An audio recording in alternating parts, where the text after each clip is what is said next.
امروز سه‌شنبه 13 نوامبر و من شاله گلخوجه در پخش مستقیم برنامه خبری امروز شما درود نخست می‌بینیم که کدام موضوع در 15 دقیقه بعدی مطرح می شود. سردی همراه با قیمتی اومد. در بازارهای تاجیکستان محصولات پوليزی نیازی هر روزه تقریبا 1 برابر بالا رفته است. نرخ نوار 160 165 مورد خوجان گندم از قزاقستان پیشتر هم 150 145 پیشتر.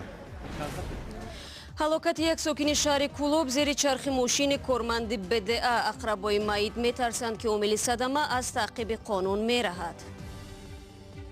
ماشین گداک بعد ما رفتیم رفتیم یک رفتیم بارش کرد گم خودم جا پا نی خدمت گم کردیم.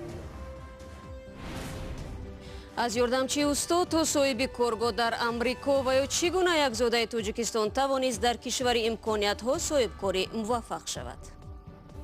ماشین‌های زدگی رو می‌خریم میاریم وقتی که تعمیر میکنیم از اینسپکسیون میگذرانیم و بازار میبرانیم. ва акнун тафсири мавзӯъҳо. сарди пеш аз муҳлат дар тоҷикистон нархи маҳсулоти ниёзи аввалиро боло бурд. дар бозорҳо дар давоми як ҳафтаи ахир тағйири нарх асосан дар маҳсулоти кишоварзӣ ба мушоҳида мерасад. тоҷирон гуфтанд дар баробари сабзавоти воридотӣ маҳсулоти дохилӣ низ қимат шудааст, зеро сардӣ хароҷоти гармхонаҳоро бештар кардааст. бароди юсуфӣ ба бозор рафту бубинад фарқият дар нарх аз куҷо то ба куҷост. 1 кило помидор то 12 сомонӣ, 1 кило қаламфури булғорӣ то 18 сомонӣ, 1 кило бодринг то 10 сомонӣ. ин натиҷаи ба якбора сарчавии ҳаво дар тоҷикистон аст ки қимати асосан маҳсулоти полезии ниёзи ҳаррӯзаро нисбат ба як ҳафтаи пеш тақрибан 1 баробар боло бурдааст.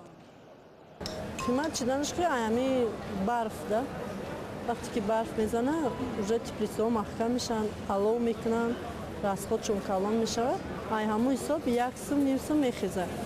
ака усо бисёр бад хесаби исол хай бо ваъда додестиян ки бисёр бад қимат намешавад барчи ки маҳсулоташон хуб шидест заминошон парникошон. асосан маҳсулоти кишоварзӣ ва полизие ки аз хориҷи кишвар хусусан узбекистон, покистон ва қирғизистон ворид мешавад ба якбора боло рафтааст. тоҷирон мегӯянд коҳиши маҳсулоти кишоварзии дохилӣ боиси бартарӣ пайдо кардани маҳсулоти ҳамсон аз кишварҳои ҳамсоя шудааст. помидор самарқанд 12 сомон фурӯхтестем. и колхоз россия инаи ҷирғотой ватани ай худумо 10 сомон 12 сомон дорем.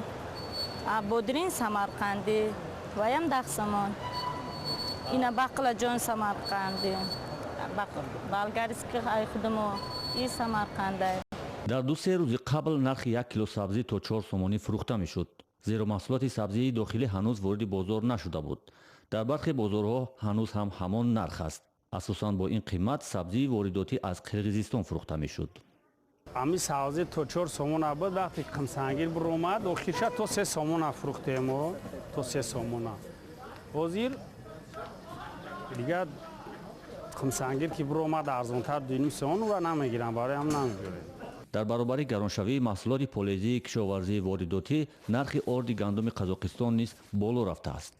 тоҷирон мегӯянд орд асосан дар бозорҳои душанбе аз гандуми қазоқистон аст ки дар вилояти суғд истеҳсол мешавад, вале нархи орди тавлидоти худи қазоқистон дар бозорҳои тоҷикистон то 185 сомонӣ боло рафтааст.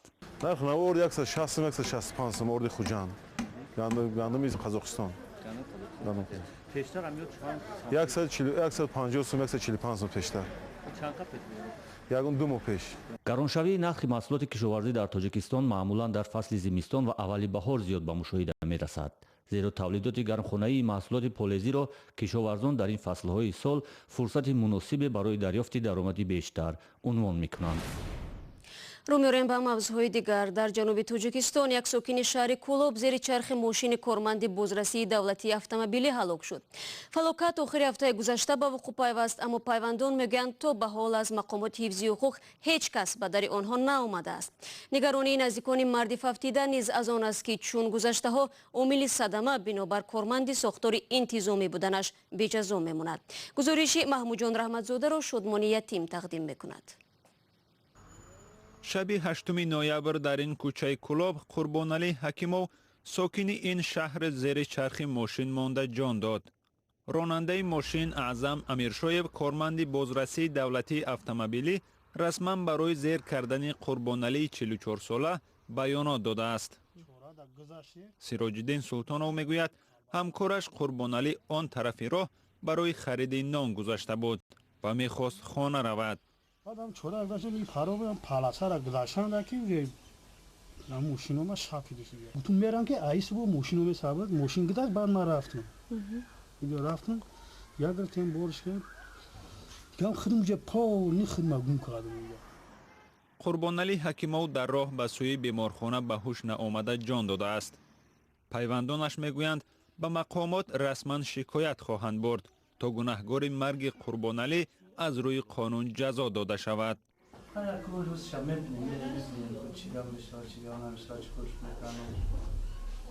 прокуратура файротон карда ягон бо قربانعلی حکیمov ساختمانچی بود و 3 فرزند نابالغ داشت. از دادستانی کلوب گفتند که حادثه را تحقیق دارند و جزئیات آن را دیرتر شرح خواهند داد. زیر چرخ ماشین ناظر راه ماندن قربانعلی در حال است که در گذشته همچنین حادثه ها با عیب کارمندان مقامات یا نزدیکان آنها رخ داده بودند و اکثرا عاملان آن یا به جزا ماندند یا مجازات سبک مأموری شدند. یک نمونه آن فردوس حلیموی 15 ساله ساکن شهر کلوب است که شب 13 فوریه امسال زیر چرخ ماشین مفتش بازرسی دولتی اتومبیلی مانده جان داد. مقامات سبب حادثه را نقص تکنیکی گفته نسبت سید مومن اسلامو پرونده باز نکردند. نه بعد نفر زده بود اونجا میبود ما اونجا حال میکنیم گفتم جواب بدن اگر اختیاری نیست از سبب ما نمیگذاریم دیگه. ماه ایول همین سال 2 ساکن ناحیه واسع زیر چرخ ماشین عزت‌الله شمس‌الله زاده مفتش دادستانی خاولینگ مانده هلاک شدند. مقامات این صدمه را نقص تکنیکی اعلام کرد ولی مفتش را از کار راندند. ماشین بازرسی که قربانعلی را زیر کرد به گفته شاهدان سرعت بلند داشت. اقربای میت میترسند که گناهکاران از تعقیب قانون به سبب میلیسا بودنشان میرهند. شما برنامه خبری رادیو زودی رو تماشا دارید. منصبداران افغان میگویند روز 12 نوامبر بر اثر یک بمبگذاری مرگطلبانه که ظاهرا هدفش تظاهرات اقلیت شیعه مذهبی هزاره بوده است کمش 6 کس کشته و 10 نفر دیگر مجروح شدند. هزاره ها بر ضد حمله های طالبان جمع آمده بودند. منصبداران افغان به خبرنگار رادیو زودی گفتند که تظاهرات را افسران وزارت امور داخلی نظارت میکردند و در نتیجه حمله مرگطلب شماری از افسران و افراد ملکی به هلاکت رسیدند. اهمیت گروه موترهای امبولانس همیشه ایداره دیگه برده روی بودن. نظامی هم بود ملکی هم بود در بینشون. ریاست امنیت ملی افغانستان در اظهارات ابراز داشت که مرگطلب پیاده بود و امکان نیافت به ازدحام نزدیک شود. ترکش در پاسگاه نزد مکتب استقلال کابل کمی دورتر از قصر ریاست جمهوری افغانستان به وقوع پیوسته است. برنامه را ادامه میدیم. امریکا کشور امکانیت هاست. این عباره را یک جوان تاجیک در عمل تجربه کرده است. قهرمان گزارش نوبتی ما 10 سال پیش با تماما هدف دیگر به این دولت ارزوها رفت اما مجرای زندگی نقشه های او را تغییر داد. حالا اون نه تنها زندگی شایسته را برای خود و خانواده‌اش تامین کرده است بلکه برای یافتن روزی به چند هموطن و ساکنان محلی کمک میرساند. نمیره من همین روز گرفتم تعمیر کردنیه. امجای زدگی است. تعمیر میکنیم رنگی نمایش هم میفروشنش میره. اینجا کارگاه رستم جان حضرت الله زاده یک زاده تاجیکستان در شهر آمهی امریکا است. روزی کاری او از سر همین میز کامپیوتر و نظارت تورنماهای مزایده ماشین ها شروع می شود. حضرت الله زاده 27 ساله سال 2008 با هدف ادامه تحصیل به امریکا آمد. پس از ختم 2 صنف بالایی مکتب شامل دانشگاه تمپل شد. اما برای ادامه تحصیل مبلغی کافی نداشت و به جستجوی کار پرداخت. جستجوی کار او را به شهر آمه آورد. 1 سال در مغازه فروش تلفن ها کار کرد. بعداً به حیث یاور استای تعمیر ماشین ها در این شهر به کار پرداخت. اکنون خود صاحب کارگاه تعمیر ماشین ها است و 5 نفر کارگر دارد.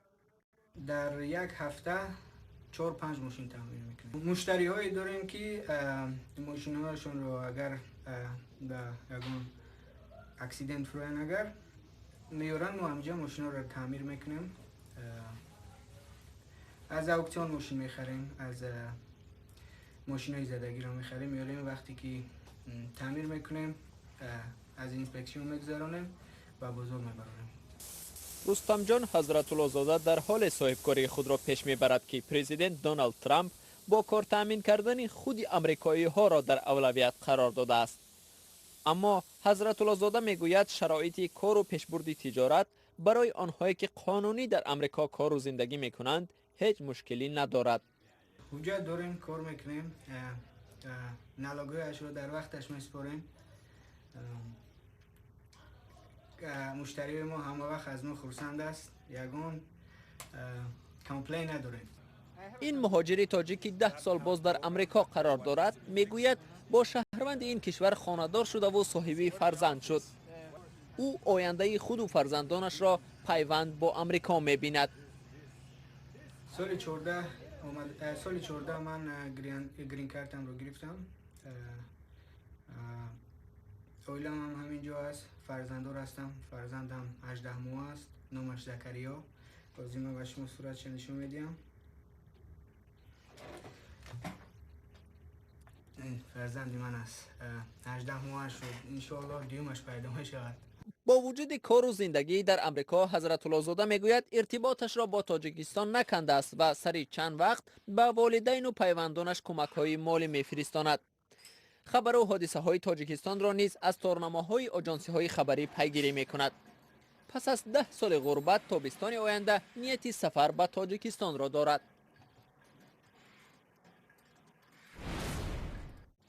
قضیه اسرارانگیز پیدا شدن سوزن در قلفینه‌ها و دیگر نوع‌های میوه‌جات که طول 2 ماه ساکنان استرالیا را در حالت ترس نگاه می‌داشت نهایی شد.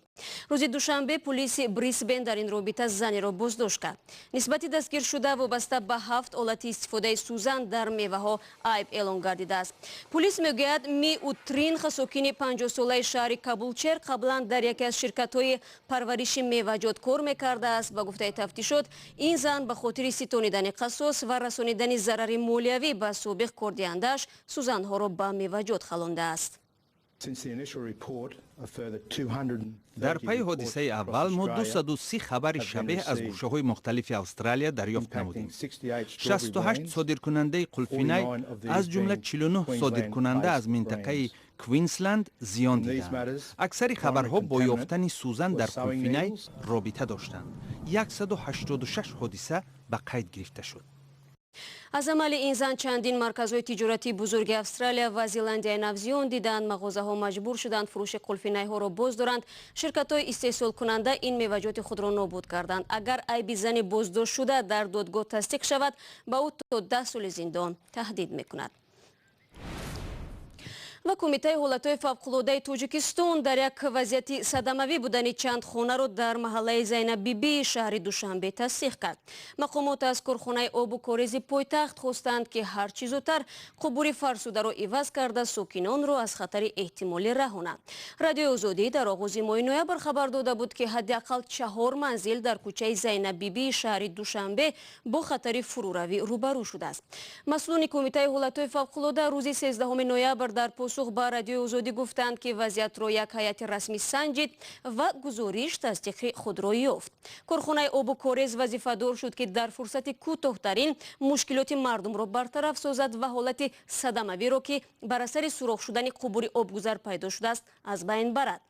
با ساکنان نامبرده کوچه زینب بیبی توصیه داده شد که به خاطر جلوگیری از حادثه های ناخوش تا انجام کارهای ترمیم قبرها موقتا در خانه خویشاوندانشان زندگی کنند. این مطلب آخر برنامه بود. با خبرهای بیشتر شما میتوانید در وبسایت ما www.azadi.org آشنا شوید و صفحه های ما در شبکه‌های اجتماعی فعال است. اگر خواستید نوارهای ویدیویی رادیو آزادی را تماشا کنید پس به کانال ما در یوتیوب با نام آزادی ویدیو ابونه شوید. فردا صبح بر وقت برایتان نوید بامدادی پیشنهاد می شود. به خبر نمانید تا فردا. خدا نگهدار.